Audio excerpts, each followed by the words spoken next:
you're welcome to do that. We're going to power through this. The next presentation is by Dr.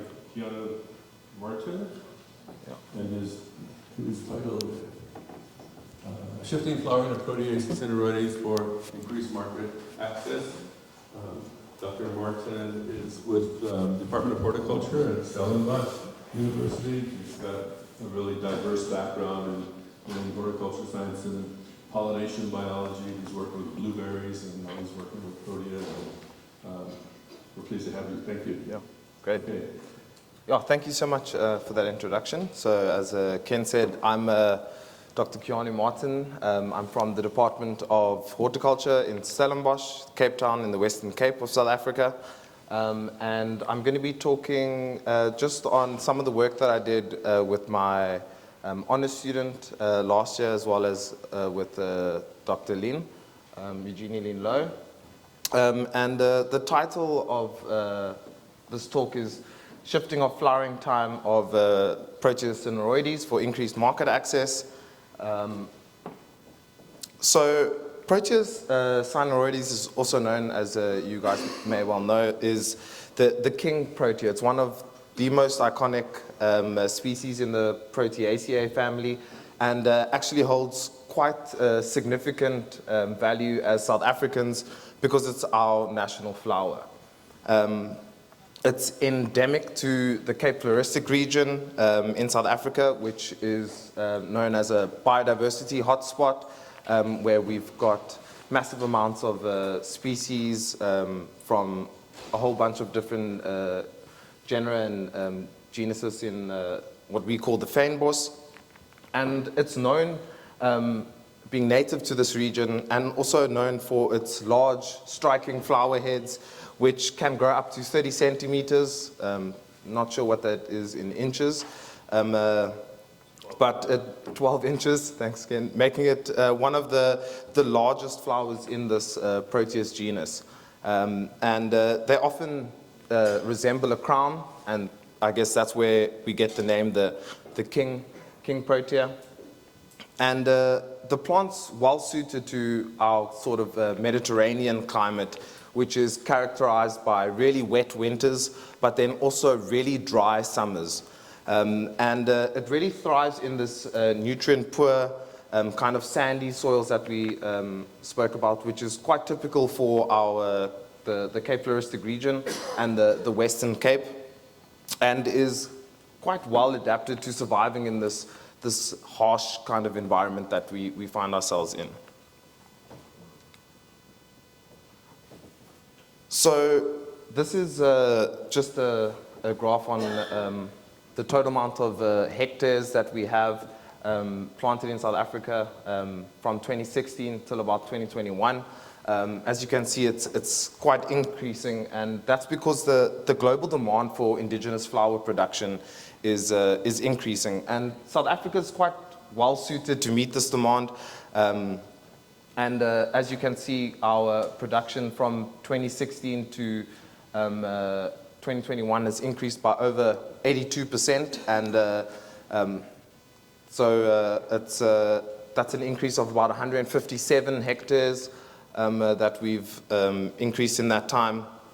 So it shows quite a strong interest in the species amongst others. So that's just for all of our kind of Protea production.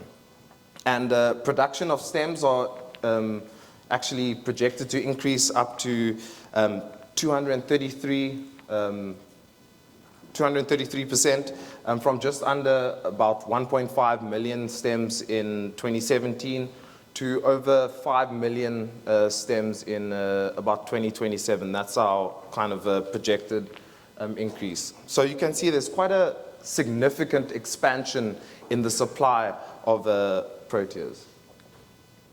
And in South Africa, as most of our horticultural products, there's an emphasis on exporting. Most of our cut flowers are exported. We see mostly going to Europe and having increased market access, or moving into the Middle East and the Far East, with a little bit going to other areas around the world. But you can see that we're exporting to people across the entire globe.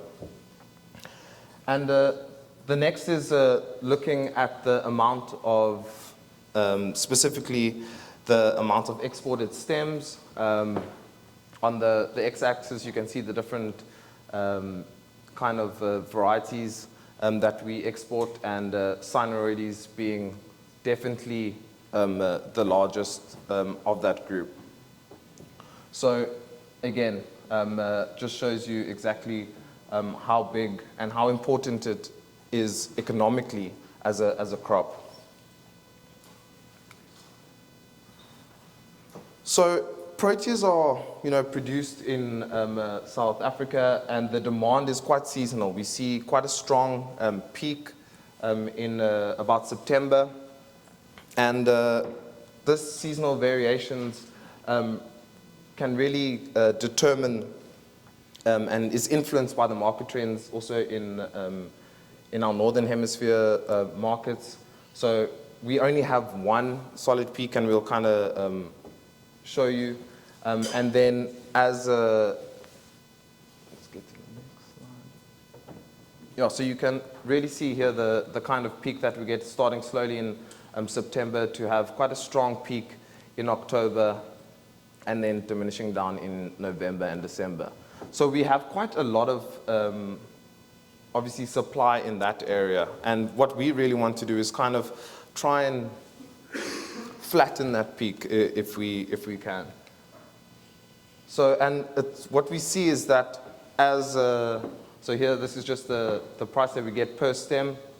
It really, in September, just before, as you're getting into that peak, the prices are quite high. But as you move down in October, you lose that value quite astonishingly, quite quickly. In the month of October, by more than half of that value is lost just by the amount of stems and production that's being in that area. Is that right? Okay.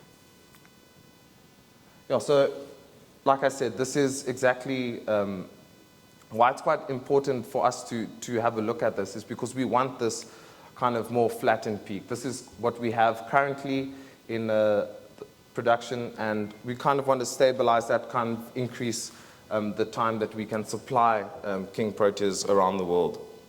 So the timing is really important for market access, and aligns then well with the consumer's demand for this product.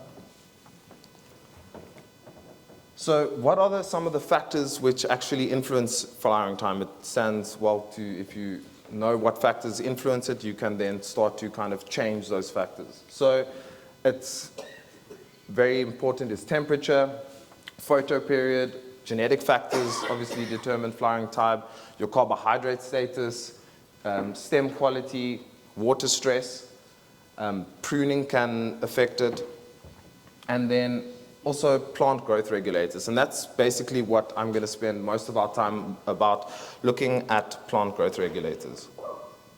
So what are plant growth regulators? Well, plant growth regulators are basically synthetic compounds which mimic plant hormones, and they can influence phenological events, and is used extensively in horticulture to shift flowering time, especially in different crops.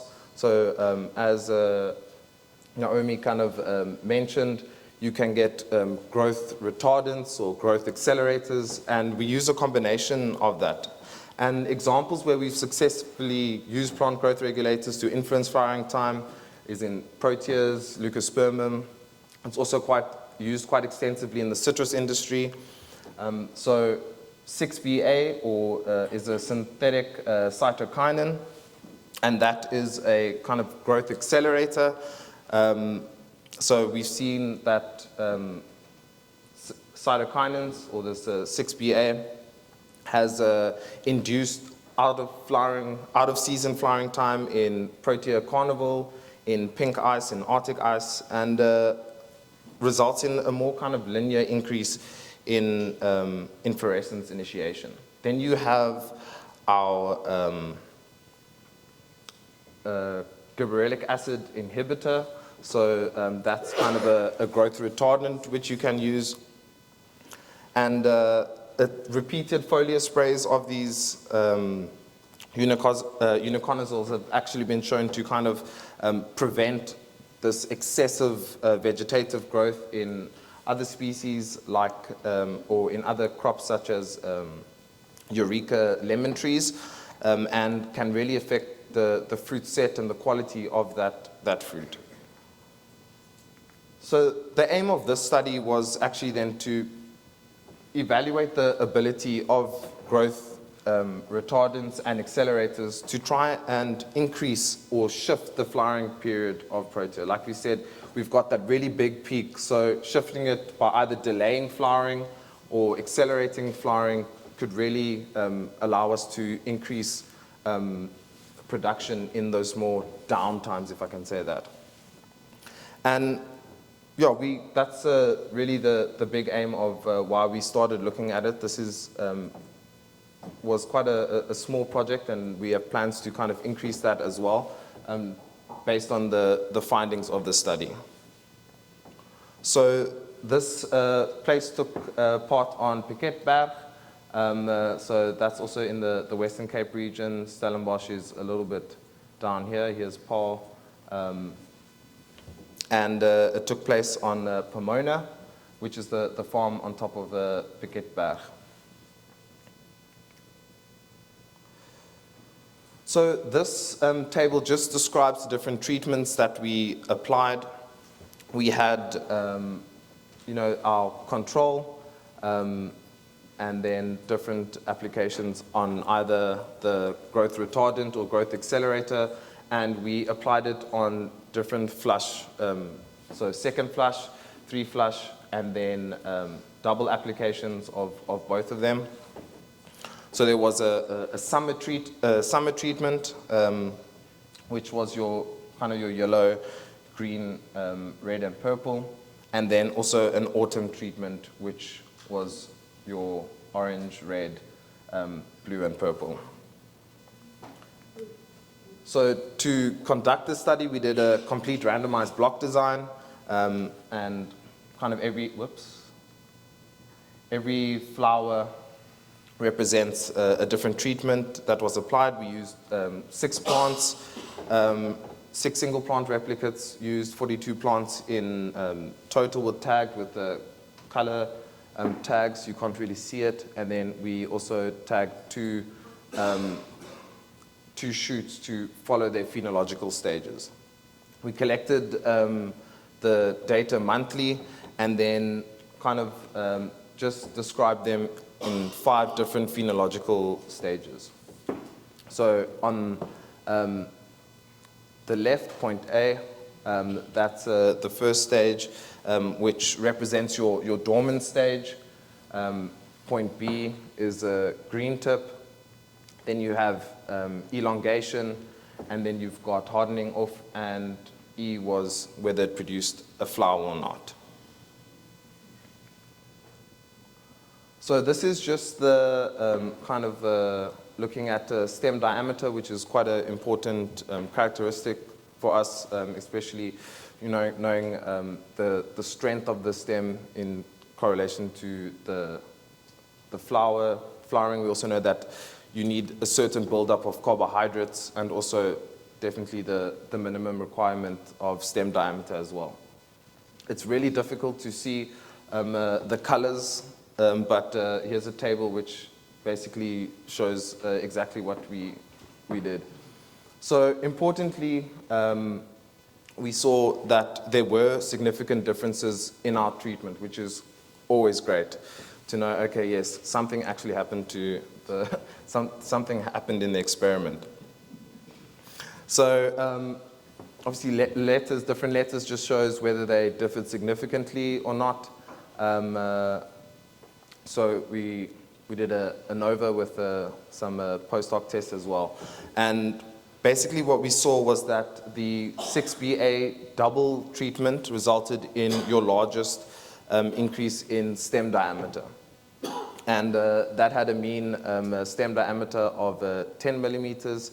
And then the poorest which is kind of what we would expect, just not significantly different from the control would be that growth retardant double application of your 2 and 3 flush shoots, around about 8.2 millimeters, which is something in inches as well.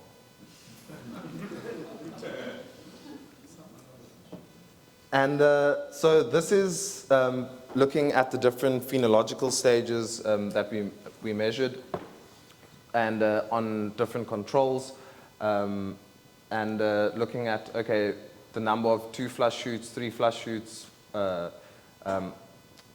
stage 4, and then F is whether it produced a flower or not. And it's quite small, but I'll just take you through it. So first, what we saw was that when applying the double application of your synthetic cytokinin or your growth accelerant, is that we saw that 100% on the 27th of March, 100% were already in the 3 flush stage, so they increased in a stage, so they were faster compared to only 67%, which was what the control was doing, which really shows that increase. And then if you kind of look at, okay, did any of the, let's look at the number of flowers that were actually produced. And again, with that accelerant over here, we see that 17% of the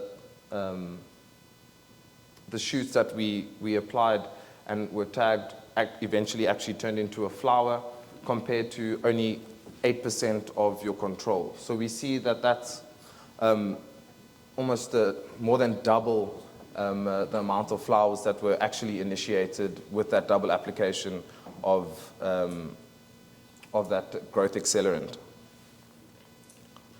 And then again, with the uniconazole treatment, we saw that there was little difference, or no significant difference in the actual amount of flowers that were initiated, again being the same as the control. So what did we eventually find? Well, we said that the most effective treatment was that double application of your synthetic cytokinin, and that we saw that stem diameter is really important, and it significantly increased that stem diameter. It also significantly, or can't really say significantly, but we saw quite a remarkable difference in the amount of stems that actually turned into flowering, and we just attributed that to, perhaps increase in carbohydrate status of the plant. But like I said, more research we want to do more research on that, and it is being done. The least effective treatment was the uniconazole treatment, so that growth retardant wasn't very different from your control, or not significantly. We didn't pick up a significant difference in that. So what did we find? Well, we found that plant growth regulators can actually affect Protea cynaroides. It has an effect on how plants actually grow, which is a great determining step and starting point off which we can now kind of set up. We've got a base we can work on. But it's also important exactly which plant growth regulators you use. Not all of them work the same, and because it worked in a different crop, we're not really sure whether it would work in this crop. So it's important to know exactly which plant growth regulators you use. It's also important for us because it's an important avenue to direct future research that we're doing in the department, looking at the different kind of plant growth regulators we have, perhaps using a different plant growth retardant. We actually have a current master's student looking at this and kind of moving it forward into looking at different plant growth regulators, as well as looking into the carbohydrate status of the plants. Does it actually affect the carbohydrate status in the plant? and then also looking at potentially seeing how that affects post-harvest quality as well. So I'd just like to thank the funders that brought me Cape Flora, as well as different funders, as well as Pomona Farm, and our DVC of Research and Development at Stellenbosch University as well. Thank you.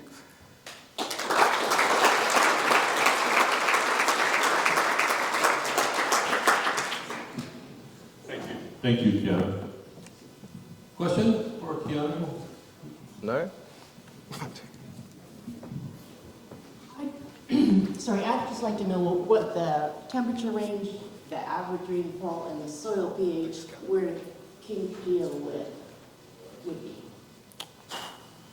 I do not have that on me. We did not take into account we didn't do soil pH measurements in this study. Our rainfall is typically, I think under 800 millimeters. About 750. Yeah, 750, 800 millimeters. What's the lowest temperature? Our lowest temperatures in Piketberg, you get cold, so they get frost, but nothing like prolonged freezing or things like that. We don't get much snow. So 4 degrees Celsius minimum? No, I would say a minimum temperature of 0. You get 0. Yeah. Is there any regulators that are offered to the homeowner, or like at a nursery that, let's say you're a landscaper, you recommend it? Is there any regulators that are offered through the nurseries, not like this, the growers, that you can recommend to homeowners? I have no idea what they have in America. I'm sure you would have some plant growth regulators available at the local nursery. I'm not sure what it's called in what you guys have here on offer. Yeah. I've been asked to limit the questions because we are running late, and so I'll have one more. Hold on. Great. And all the speakers will be. Oh, never mind.